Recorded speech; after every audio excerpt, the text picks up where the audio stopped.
नमस्कार. Tally prime मराठीमधून या एम कम्प्युटर्सच्या चॅनलमध्ये आपलं स्वागत आहे.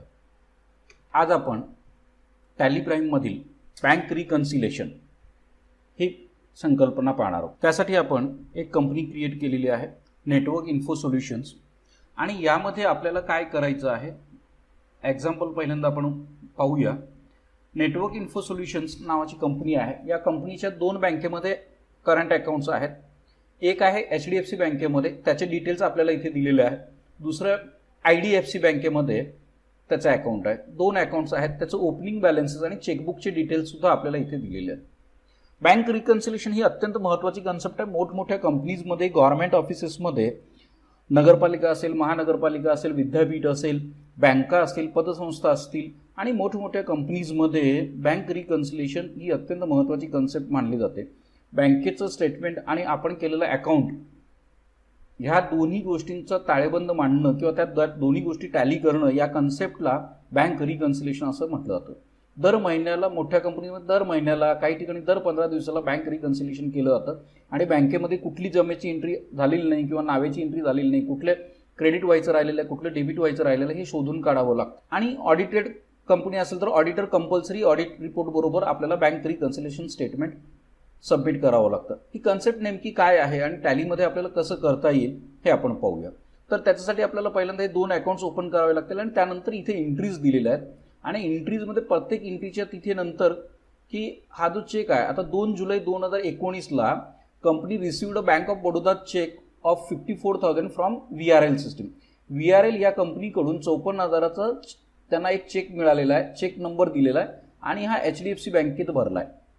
ही आपली अकाउंटिंगची एंट्री आहे. आता तो जो चेक आहे तो बँकेमध्ये किती तारखेला रिप्लिकेट झाला तर 5 तारखेला रिप्लिकेट झालेला. 5 तारखेला बँकेने हे 54,000 रुपये क्रेडिट केलेलं आहे. पुढचं 3 जुलैला कंपनीला SBIचा चेक मिळालेला आहे 45,000 सायबर सर्व्हिसेसकडून आणि हा IDFC बँकेमध्ये भरलेला आहे की तो तिथं 7 जुलैला क्रेडिट झालेला आहे. या पद्धतीने ह्या एंट्रीज आपल्याला दिलेल्या आहेत आणि बँकेचं स्टेटमेंट काय दाखवते तो इथं आपल्याला दिसतोय. आता हे स्टेटमेंट आपल्या टॅलीमध्ये एंट्रीज केल्यानंतर काय स्टेटमेंट दिसतं आणि मग ते रिकन्साईल कसं करायचं हे आज आपलं महत्त्वाचा टास्क आहे. टॅलीमध्ये रिकन्साईल केल्यानंतर या पद्धतीनं स्क्रीन येणार आहे. हे आपण पहिल्यांदा तयार करून बघितलेलं आहे. आता आपण प्रत्यक्ष टॅलीमध्ये काम सुरू करूया. टॅलीमध्ये कंपनी क्रिएट करून ठेवलेली आहे. पहिल्यांदा आपण HDFC बँकेचा अकाउंट क्रिएट करूया. बँक अकाउंट, अकाउंट नंबर आपल्याला दिलेला आहे HDFC, हे आपण मनाने केलेलं आहे. कुठली बँक आहे, HDFC बँक. ब्रँच, चेकबुक आहे का, चेकबुक दिलेलं आहे का. आता तिथे दिलेलं असल्यामुळे आपण तिथे चेकबुकचे नंबर्स इथे टाकतो आहोत. 50चं चेकबुक आहे. किती नंबर बुक आहे हे आपल्यासाठी बुक नंबर 1 असं म्हणूया आपण. या पद्धतीने चेकबुकचे डिटेल्स सुद्धा आपल्याला इथे टाकता येतात. चेक तर प्रिंटिंग करायचं असेल, चेक आपण पेमेंटची एंट्री केली असता तो चेक प्रिंटिंग करायचा असेल तेही आपल्याला इथून करता येईल, पण त्याच्यासाठी आपण वेगळं व्हिडिओ अपलोड करणार आहोत. ऑटो रिकन्सिलेशन करायचं आहे का तर सध्या नाही, त्याच्यासाठी आपण वेगळं व्हिडिओ अपलोड करणार आहोत. Enter, control A. दुसरं अकाउंट आहे IDFC मध्ये, IDFC bank, bank account, account number. आपण पुढे जाऊ. IDFC bank, enter. Set chequebook, yes. Chequebooks, book number 2. Enable chequebook printing, no. Enter. याप्रमाणे आपण बँक अकाउंट क्रिएट केलेले आहेत. आता आपल्याला ॲक्च्युली पार्टीचे सुद्धा अकाउंट्स क्रिएट करावे लागणार आहेत. Create ledger VRL systems. आता हे VRL सिस्टीम्स ने आपल्याला चेक दिलेला आहे, त्यामुळे मी इथे सन्ड्री क्रेडिटर्समध्ये ते अकाउंट जे आहे ते ओपन करतो. दुसरा अकाउंट आहे सायबर सर्व्हिसेस, सन्ड्री क्रेडिटर्स, त्यांच्याकडूनही आपल्याला चेक मिळालेला आहे, तो आपण सन्ड्री. त्या 2 एंट्रीज करू आणि राहिलेले अकाउंट्स आपण एंट्री करत असताना करूया. पहिली एंट्री जी आहे ती 2 जुलै, F2 2 जुलै. काय कंपनीचा चेक मिळालेला आहे, F6 रिसिप्ट. कोणाकडून मिळालेला आहे, VRL सिस्टीम्सकडून. किती हजार रुपये, 54,000 रुपये. एंटर. डेबिट कोणाला केला आपण, HDFC बँक. कारण का तर HDFC बँकेत आपण तो भरलेला आहे. चेक आहे का DD आहे ते विचारलं, 54,000 रुपयेचा आहे. चेक नंबर 090102, त्याची तारीख आहे 2 जुलै. एंटर. कुठली bank? Bank of Baroda India. Enter. इथे नरेशन आपण लिहू शकतो, being cheque received and deposited in bank. Narration आपण लिहू. दुसरी तारीख आहे F2 3 जुलै. कुणाकडून चेक मिळाला? Cyber services. किती रुपये? 45,000. कुठे भरला? IDFC bank. काय डिटेल्स? Instrument number 898767. बरेच जण हे सर्व गोष्टी नॅरेशनमध्ये लिहितात. आपण इथे लिहिलं तरी काही हरकत नाही आहे आणि नॅरेशनमध्ये सुद्धा आपण लिहू शकतो. ओके. आता याच्या पुढे जाऊन आपल्याला त्याचे अकाउंटसुद्धा ओपन करायला लागतील. ते अकाउंट ओपन करूया आपण एंट्री करता करता. पुढची तारीख आहे 4 जुलै. 4 जुलैला कुणाकडून? द कंपनी पेड ट्रायकॉन केबलला आपण पेमेंट दिलेलं आहे. Create Trikon cable. आपण आधीचं एक्झाम्पल कंटिन्यू न केल्यामुळे आपण अकाउंट्स क्रिएट करतो आहोत. ट्रायकॉन केबल यांना आपण पेमेंट केलेलं आहे. किती हजार? 16,000 रुपयेचं. कुठल्या बँकेचा चेक दिला आहे? HDFC बँकेचा चेक दिला आहे. एंटर. किती नंबर चेक दिला आहे? एंटर. HDFC bank. याप्रमाणे आपण पहिली चेक इश्यू केलेला आहे 4 जुलैला. पुढची तारीख आहे 5 जुलै. Company transferred a fund amount of ₹20,000 from HDFC bank to IDFC. आपल्याला काय केलेलं की IDFC आपल्याच बँकेच्या अकाउंटला दुसऱ्या अकाउंटला आपण ट्रान्सफर केलेलं आहे. त्यामुळे इथे आपल्याला कॉन्ट्रा एंट्री करावी लागणार आहे. पण कॉन्ट्रा एंट्री साठी F4 आपण प्रेस. आपल्याला कॉन्ट्रा एंट्री करायची आहे त्याच्यासाठी आपण F4 प्रेस करू. F4 प्रेस केल्यानंतर company transferred fund amount ₹20,000 from HDFC to IDFC. तर त्यामुळे HDFC बँकेला क्रेडिट होणार आहे ₹20,000. Enter. Enter.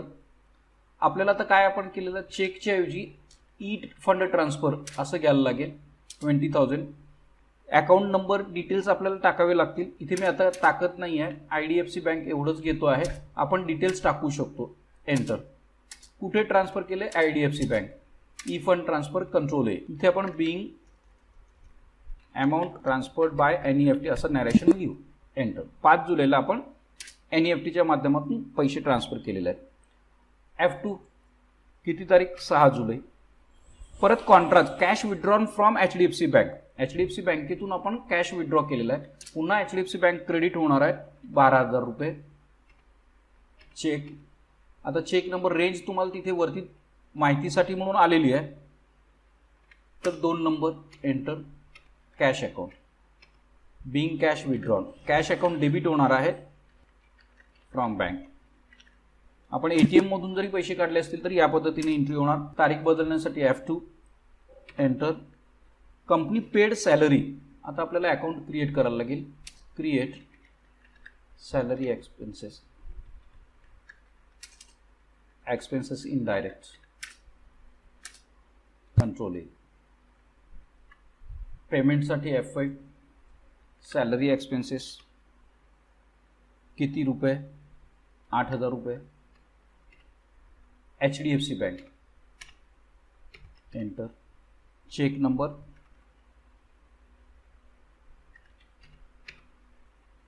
Bing salary paid to Manju Gupta. Enter. तर या पद्धतीने आपण इंक्रीज करून झालेले आहेत. बरोबर आहे. आता इंक्रीज करून झाल्यानंतर जर आपण बँकेचं स्टेटमेंट बघितलं, display account books, ledger, HDFC bank, कारण आपल्याला HDFC बँकेचं स्टेटमेंट बघायचं. तर HDFC बँकेचं क्लोजिंग बॅलन्स इथे आपल्याला किती दाखवत आहे? 30,000 रुपये दाखवत आहे. बरोबर.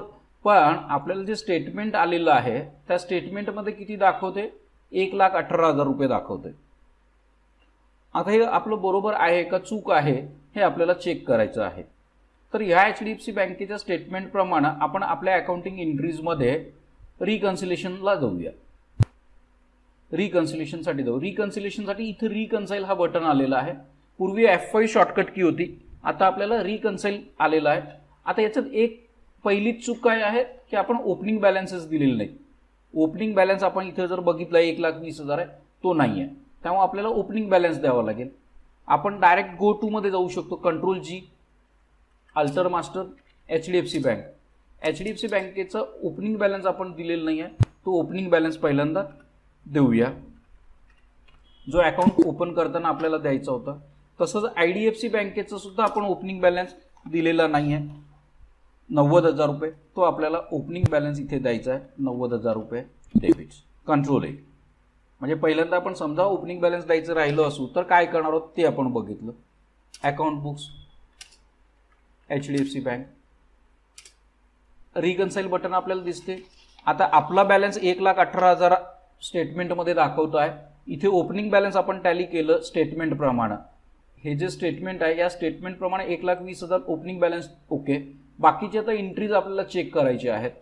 तर पहिली एंट्री आपली जी होती 2 तारखेची, 2 तारखेच्या एंट्रीमध्ये काय लिहिलेलं होतं की आपण बँकेत एंट्री 2 तारखेला आपल्या अकाउंटमध्ये केली आहे, पण ते बँकेच्या स्टेटमेंटमध्ये 5 जुलैला जमा झालेलं आहे.